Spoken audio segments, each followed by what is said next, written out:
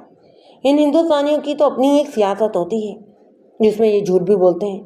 چاہیے تو یہ تھا کہ ہم پہلے ہی دن لڑکی کو اور جس کے ساتھ وہ آئی تھی اسے ان کے گاؤں کی پولیس کے حوالے کر دیتے۔ میں یہ دیکھنا چاہتا تھا کہ ہماری ہندوستانی پولیس اپنی ڈیوٹی کس طرح کر رہی ہے، کرنل نے کہا۔ مجھے یہ بات صحیح معلوم ہوتی ہے کہ اس لڑکی کو گاؤں کے کسی امیر زمیندار نے اغوا کر کے اپنے پاس قید میں رکھا ہوا تھا، لیکن اب مجھ کو شک ہوتا ہے کہ اس کے آگے ان لوگوں نے جو کہانی بیان کی ہے وہ بالکل سچی نہیں۔ میرا خیال ہے کہ نائک جگ موہن داس، اس کی بہن اور یہ آدمی جس کا نام درگا ہے، اس کو بھی یہاں بلا کر اس پولیس انسپیکٹر کے حوالے کر دیا جائے اور یہ تفتیش یہیں کریں۔ میں یہ دیکھنا چاہتا ہوں کہ آخر یہ معاملہ کیا ہے۔ میں یہ رپورٹ بریگیڈیئر ہیڈ کوارٹر کو لکھوں گا، ورنہ ایسے ہو سکتا ہے کہ یہ لوگ آپس میں مل ملا کر کوئی اور گڑبڑ پیدا کر دیں اور کوئی الٹی بات ہمارے سر پر آ پڑے۔ صوبیدار میجر سے کہو کہ ان سب کو بلا کر لے آئے۔ کیپٹن چلا گیا۔ کرنل نے مجھ کو اتنا ہی بتایا کہ وہ ان سب کو بلا رہا ہے۔ اس نے مجھ کو کیپٹن کے کمرے میں بیٹھنے کو کہا۔ کچھ دیر بعد تینوں کو میرے سامنے لایا گیا۔ درگا کو تو میں نے دیکھتے ہی پہچان لیا۔ ڈکیتی کے 2 کیسوں میں یہ شخص ملزمان کی صفائی میں پیش ہوا تھا اور یہ بالکل جھوٹا گواہ تھا، چونکہ یہ باقاعدہ کوئی جرائم پیشہ نہیں تھا، اس لیے اس کا نام تھانے کے ریکارڈ پر نہیں تھا۔ کیپٹن نے مجھ کو کہا کہ وہ تفتیش کے لیے علیحدہ کمرہ دے رہا ہے۔ مجھ کو ساتھ لے جا کر اس نے مجھے وہ کمرہ دکھایا۔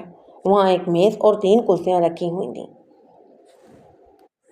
میں نے سب سے پہلے لڑکی کو بلا کر اپنے سامنے بٹھا دیا۔ دیکھو دلاری، میں نے اس کو کہا، گاؤں میں ہر طرح کا جھوٹ چل سکتا ہے۔ پولیس اور فوج کے سامنے اگر تم جھوٹ بولو گی تو یہ افسر تم کو باہر کھڑا کر کے گولی مار دیں گے یا پھر تم کو ساری عمر کے لیے کالا پانی بھیج دیں گے۔ اس وقت صرف میں ہی ہوں جس کے آگے تم سچ بولو گی تو محفوظ رہو گی۔ یہ بات بالکل سچ ہے کہ تم درگا جیسے بدماش کے ساتھ خود ہی گھر سے بھاگی ہو اور یہاں آ کر تم نے اپنے بھائی کی زمانی انگریز افسروں کو کوئی اور ہی کہانی سنا دی۔ نہیں، بالکل نہیں۔ دلاری نے اس طرح کہا کہ جیسے میں نے اس کی گردن پر چھری رکھ دی ہو۔ وہ تڑپ تڑپ کر بولی کہ میں درگا کے ساتھ گھر سے نہیں بھاگی، وہ ٹھاکر گاؤں میں ہی موجود ہے جس نے مجھ کو اغوا کر کے اپنی قید میں رکھ لیا تھا۔ وہ میری بہت خاطر تازہ کرتا رہا اور مجھ کو کہتا تھا کہ وہ میرے ساتھ شادی کرے گا۔ اس لڑکی کی یہ بات سن کر مجھے اس طرح لگا جیسے یہ کمرہ ایک چکر میں گھوم رہا ہو۔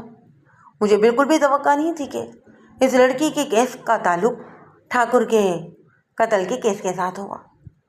مجھ کو کچھ سمجھ ہی نہیں آ رہی تھی کہ میں اس لڑکی سے کیا پوچھوں اور اس کو کیا کہوں۔ یہ کیس بالکل فلمی کہانی بنتا جا رہا تھا۔ تم کون سے ٹھاکر کی بات کر رہی ہو؟ میں نے دلاری سے پوچھا۔ اس نے اسی ٹھاکر کا نام لیا جو قتل ہو چکا تھا۔ اس نے یہ بھی کہا کہ درگا اس ٹھاکر کا خاص آدمی تھا اور اس نے اپنے باغ میں اپنے لیے بڑا ہی خوبصورت مکان بھی بنایا ہوا تھا۔ میری بات غور سے سنو دلاری، میں نے کہا، میں تم کو بتا چکا ہوں کہ تم جھوٹ بولو گی تو تمہارا کیا انجام ہوگا۔ اب میں تم کو صرف یہ کہتا ہوں کہ سارا واقعہ خود ہی بیان کر دو۔ یہ سارا واقعہ کچھ اس طرح ہوا تھا، دلاری نے کہا۔ میں شام سے ذرا پہلے اپنی بکریوں کو گھر واپس لا رہی تھی۔ گاؤں سے کچھ دور ٹیلے اور پھر گہرائی ہے۔ جب میں وہاں سے گزر رہی تھی تو میرے سر پر اچانک ہی موٹا سا کپڑا آن پڑا۔ پھر کسی آدمی نے پیچھے سے مجھ کو اپنے بازوؤں میں مضبوطی سے پکڑ لیا۔ ایک آدمی کی آواز آئی، منہ باندھو اس کا۔ انہوں نے کپڑے کے اوپر سے میرے منہ پر ایک کپڑا بھی باندھ دیا۔ پھر انہوں نے مجھ کو اٹھا کر کسی اور طرف لے گئے۔ وہ ایک جگہ بیٹھ گئے، شاید وہ اندھیرا ہونے کا انتظار کر رہے تھے۔ انہوں نے آپس میں کوئی بات ہی نہ کی۔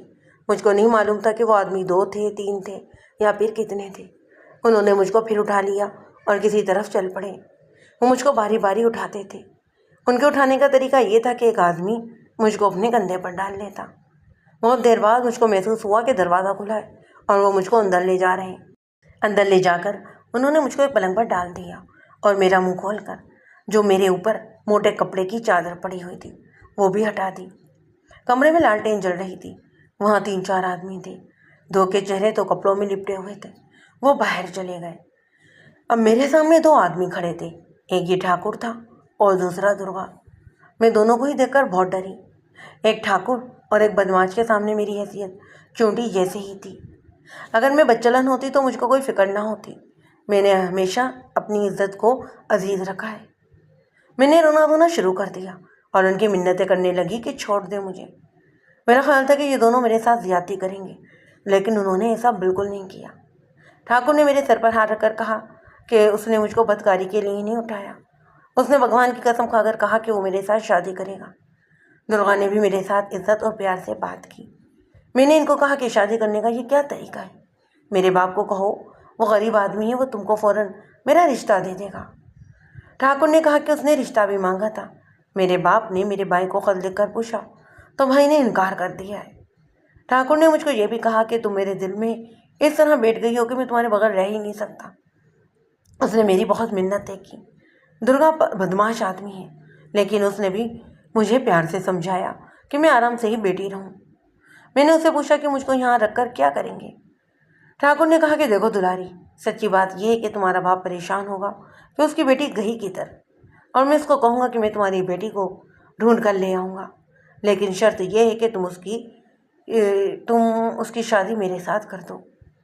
میں ساری ہی رات ڈرتی رہی۔ انہوں نے کمرے کے اندر دونوں دروازوں کو ہی تالے لگا دیے۔ ساری ہی رات گزر گئی۔ انہوں نے میرے ساتھ ذرا سی بھی چھڑ چھڑ نہ کی۔ اگلے دن، اگلی رات، پھر اگلا دن اور اگلی رات ٹھاکر مجھ کو بڑے ہی آرام سے سمجھاتا رہا۔ میں 1-2 دن تو صبر سے بیٹھی رہوں۔ مجھ کو یہ تسلی ہو گئی کہ ٹھاکر کی نیت خراب نہیں۔ اگر ایسا ہوتا تو اتنے دن اور اتنی راتیں یہ دونوں یا کم از کم مجھ کو بہت خراب کر سکتے تھے۔ ٹھاکر نے میرے آگے 100 کے نوٹ رکھے اور بہت سا زیور میری گود میں رکھا اور کہنے لگا کہ یہ سب تمہارا ہی مال ہے، میں تم کو رانی بناؤں گا۔ اس کی یہ منت سماجت اور روپے پیسے اور سونا دیکھ کر میرا دل ٹھاکر کی طرف آنا شروع ہو گیا۔ میں نے اس کو کہا کہ یہ سب کچھ بھی اپنے پاس ہی رہنے دو، پہلے میرے باپ کو تو مناؤ۔ مجھے یہ بتاؤ دلاری، میں نے اس سے پوچھا، کیا درگا ہر وقت اس مکان میں موجود رہتا تھا؟ نہیں، دلاری نے جواب دیا، وہ صرف پہلی رات موجود رہا تھا ادھر، اس کے بعد وہ صرف رات کو ہی آتا تھا۔ درگا تمہیں ڈراتا نہیں تھا؟ نہیں جی، اسے جواب دیا، درگا تو بڑی اچھی باتیں کرتا ہے۔ تیسری رات ٹھاکر نے میرے آگے بہت اچھا کھانا رکھا اور کہنے لگا کہ آج میں تم کو دارو یعنی کہ شراب پلاؤں گا۔ میں نے کہا کہ یہ تو بہت بری چیز ہے، میں نہیں پیوں گی۔ اس نے بڑے ہی پیار سے کہا کہ میرے کہنے پر 1-2 گھونٹ پی لینا۔ میں نے اس کا اتنا اچھا سلوک دیکھ کر سوچا کہ چلو 1-2 گھونٹ پی ہی لیتی ہوں۔ وہ دوسرے کمرے میں چلا گیا۔ دارو کی بوتلیں شاید ادھر ہی رکھی ہوئی تھیں۔ اتنے میں مجھ کو درگا کی آواز سنائی دی۔ وہ اسی وقت وہاں آیا تھا اور وہ ٹھاکر کے ساتھ باتیں کر رہا تھا۔ ٹھاکر خالی ہاتھ واپس آ گیا اور میرے پاس بیٹھ گیا۔ پھر درگا آیا، اس کے ہاتھ میں 2 گلاس تھے جن میں دارو تھا۔ اس نے ایک گلاس میرے ہاتھ میں دے دیا اور دوسرا ٹھاکر کے ہاتھ میں۔ ٹھاکر نے مجھ کو کہا کہ لو پیو۔ میں نے ڈرتے ڈرتے ذرا سا چھوٹا سا گھونٹ بھرا۔ ذائقہ بہت ہی کڑوا تھا۔ میں نے برا سا منہ بنایا تو ٹھاکر نے اپنے ہاتھ سے میرے گلاس میں تھوڑا سا پانی ڈال دیا۔ درگا بوتل اٹھا کر لے آیا۔ درگا نے تو بوتل کے ساتھ ہی منہ لگا لیا۔ ٹھاکر نے ایک ہی سانس میں اپنا گلاس خالی کر دیا۔ دونوں کے کہنے پر میں بھی جلدی جلدی اپنا گلاس پی گئی۔ ٹھاکر نے ایک پلیٹ میرے آگے رکھ کر کہا کہ اب یہ کھا لو۔ ہم نے کھانا بھی شروع کر دیا۔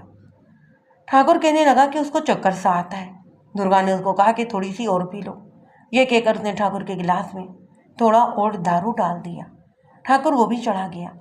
اس کے بعد معلوم نہیں اس کو کیا ہوا کہ کبھی وہ پیٹ پر ہاتھ رکھتا تو کبھی گلے پر اور کبھی اپنے ماتھے پر۔ ایک بار اس نے کہا کہ درگے، تو نے غلطی تو نہیں کرتی؟ درگا نے ہنس کر کہا کہ بھلا ایسا ہو سکتا ہے؟ مجھ کو معلوم نہیں ان کی ان باتوں کا کیا مطلب تھا۔ ٹھاکر کی طبیعت بہت زیادہ بگڑ گئی۔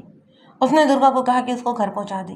درگا نے اس کو کہا کہ وہ آرام آرام سے اکیلا چلا جائے، اگر وہ اس کے ساتھ گیا تو یہ دلاری اکیلی رہ جائے گی۔ ٹھاکر چلا گیا۔ تھوڑی ہی دیر بعد درگا نے مجھ کو کہا کہ دلاری چلو نکلو یہاں سے۔ میں نے پوچھا کہ وہ مجھ کو کہاں لے جا رہا ہے؟ اس نے کہا کہ تمہاری جان سخت خطرے میں ہے، تم کماری لڑکی ہو، ٹھاکر نے تم کو ایک سنیاسی کے کہنے پر اغوا کروایا ہے۔ 1-2 دنوں میں یہ تم کو قتل کر کے کوئی ٹونا کرے گا اور اس ٹونے سے اس کو دولت حاصل ہوگی۔ مجھ کو درگا پر شک ہونے لگا کہ یہ مجھ کو دھوکہ دے رہا ہے، لیکن اس نے مجھ کو ساری بات سمجھائی جو سن کر میں مان گئی، بلکہ وہ بہت ڈری۔ درگا یہی ہے، آپ خود اس سے یہ بات سن لیں۔ میں اس کے ساتھ ٹھاکر کے باغ والے مکان کے پچھلے دروازے سے نکلی۔ رات کو ہم پیدل ہی چلتے رہے۔ صبح منہ اندھیرے میں ایک گاؤں میں پہنچے۔ مجھ کو نہیں معلوم کہ وہ کون سا گاؤں تھا یا اس گاؤں کا کون سا راستہ جا رہا تھا۔